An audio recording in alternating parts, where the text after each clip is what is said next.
Olá pessoal, bem-vindos ao canal do Mr. Anderson The Game Father. Estamos hoje aqui com uma presença muito mais do que ilustre, né? Já falamos com ele ano passado, Jamey Stegmaier, que é famosíssimo aí pelos jogos publicados pela Stonemaier Games. Então estamos aqui com ele já para ele falar desse super lançamento aqui que vai ser trazido ao Brasil, já foi anunciado, tá? Muito provavelmente pela Grok Ludofy.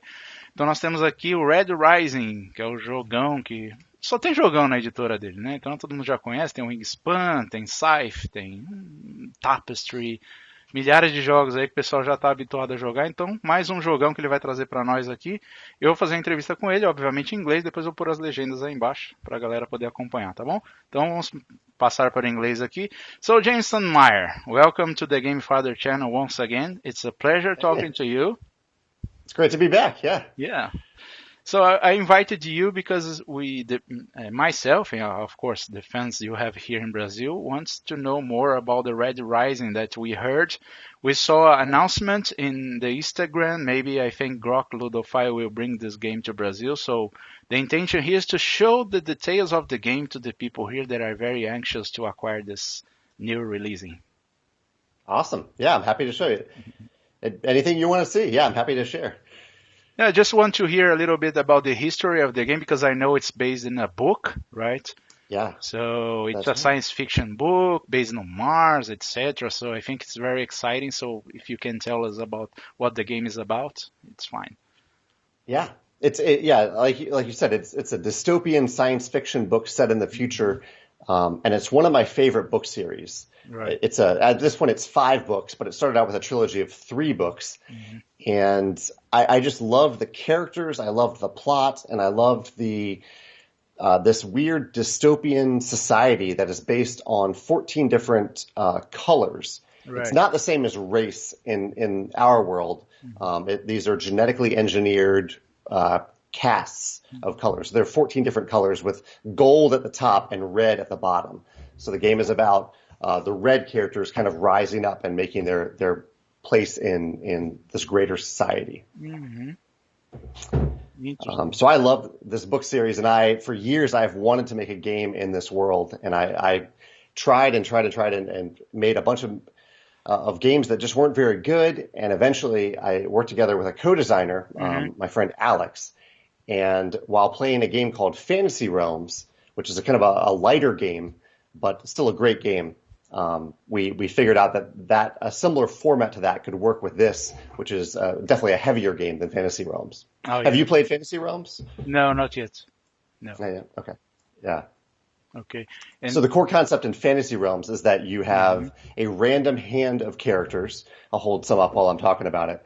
So you have a random hand of characters.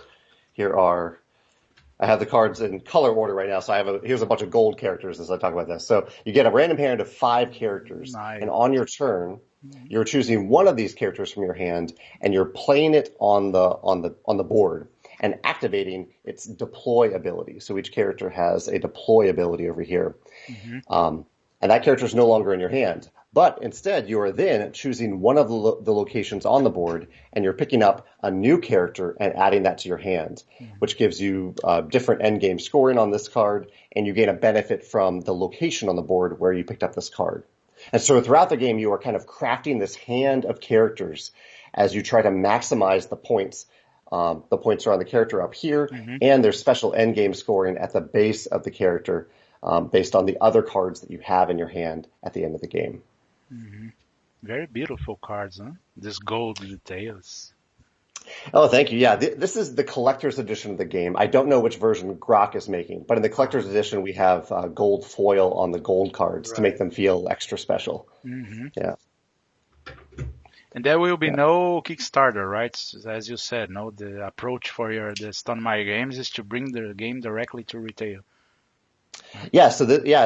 And for this game in particular, we've already made the game, and we made 2 versions of the game. We made a retail version of the game, which is very cost-effective, very, very price-friendly. And then we made what I've been showing you here, the collector's edition, which is identical to the retail version in terms of gameplay, but it has a few special components. Like it has that gold foil.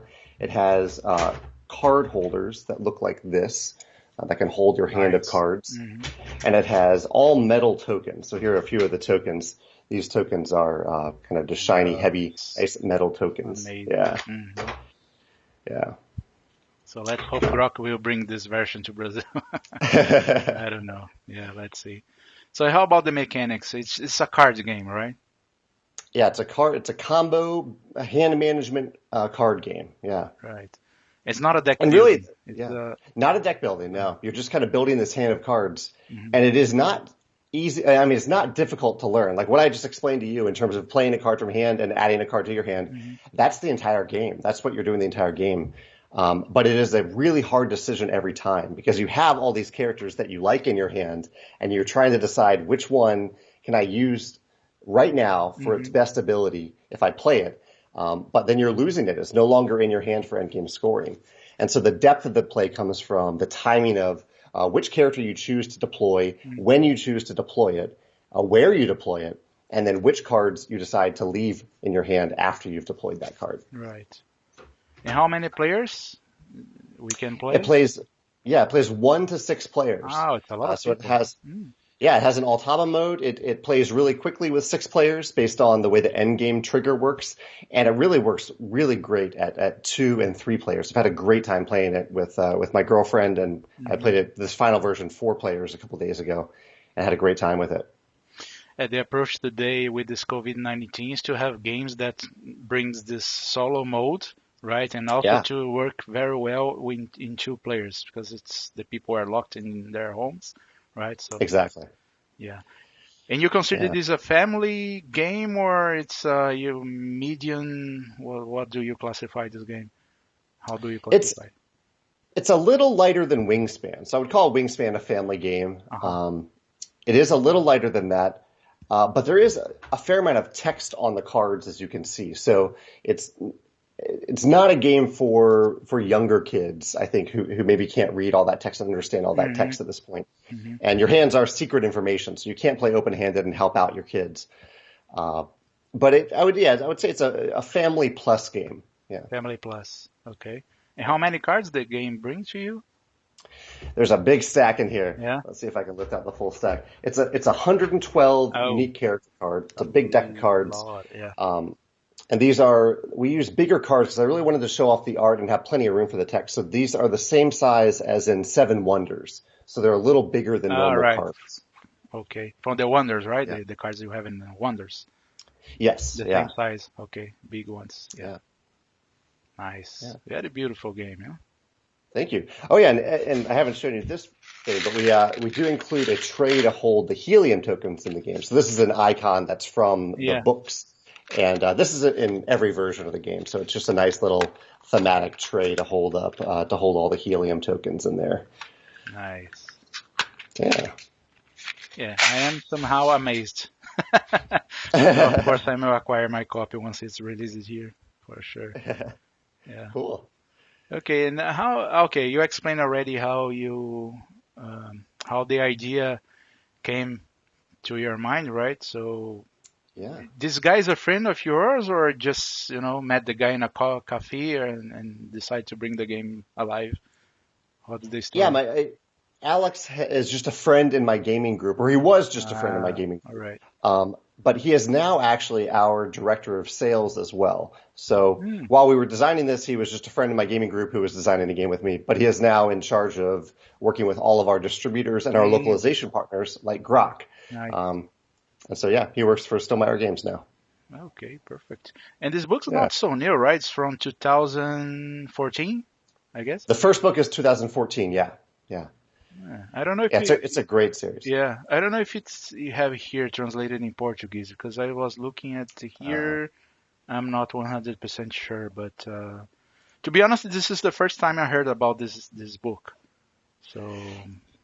Yeah, the book has sold very well. It's a best-selling book, but it's definitely not on the level of Lord of the Rings and Star Wars. And so one of my hopes for this is that I can share this wonderful book series with my community of gamers, and hopefully people who love Red Rising but haven't tried out board games yet can give this game a try. Kind of like what we did with Wingspan, where there were many people who love birds but had never played a board game before, a modern board game. Yeah. And so they discovered Wingspan that way. And I think a lot of people who played Wingspan also discovered a love of birds through the game. Yeah, yeah. I was Yeah. reading here that this Red Rising book will be translated in a movie, but I think it was put on hold, right, for some reason. So Yeah, in fact, yeah, that was part of the process when I was trying to get the rights for the game. yeah, I imagine There was that. a Yeah. there was a time where I think there was a movie option for the book, and at that time I couldn't get the rights, but I think that option expired. But now I still have hopes that this will be a TV show or a movie series someday, because it would be awesome to see on the big screen. No, that's for sure. Because it's a trilogy, it's a science fiction book, so the people used to like this kind of theme, right? Yeah, Yeah. Oh yeah. a lot. Yeah. Okay, so do you What have else? any? Yeah, go ahead. Sorry. I guess, well, one other element I haven't showed is that there is a little bit of asymmetry to the game. Each player has a random house tile that they're given at the beginning of the game, that gives them a little ability that's special to them. So there's a lot of replayability in the game, from the big deck of cards to the 6 different house tiles that you can get. So I love having a little bit of asymmetry in a game like this. I know. I remember Tapestry.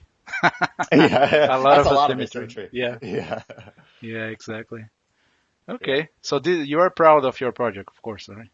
It's, I'm really excited about it. I mean, this has been something that this is a dream project for me that I've been working on for a long, long time. And so I'm so happy with how it turned out. And I'm really excited to share it with people across the world, people like you, in the coming months and across over the next year. Yeah. and what is the deadline to have it released in US, for example? Well, our pre-order for the collector's edition will be in a few weeks. It'll be in early March, Right. and then we will start shipping it a few weeks after that. And then localization partners will start to release it a few months later. I think it depends on the region or how early the partner got in on the print runs. So I think there will be a few that release in like May or June, and then a few later, and then a few a little bit later in the fall. Right. So probably here in Brazil, we are going to see this probably second half of the year, right?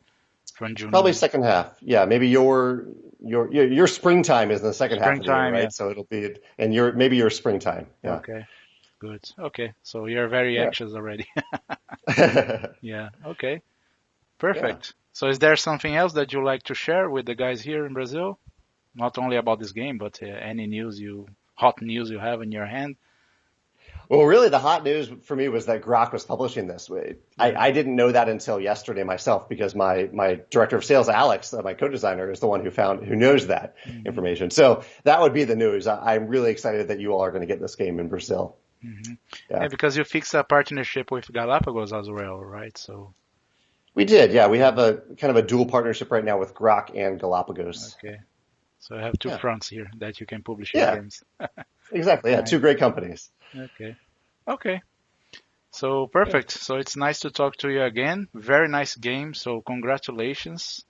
It's Thank you. one of the games that will go from my library, board games library here. It will be cool. a fixed item for the collection, that's for sure, because I like your games very much. I told you that before. Right. Thank you. So thank you very much for your time. And Yeah. Thank you for your time too. hope to talk to you soon in another, board game release for Stonemaier games. Perfect. That sounds great. Yeah. Okay. So thank you very much. Enjoy. I can see the snow through your window there in the back. So the weather Yes. is terrible. Yeah. It's not snowing today, but it snowed all of yesterday here. Yeah.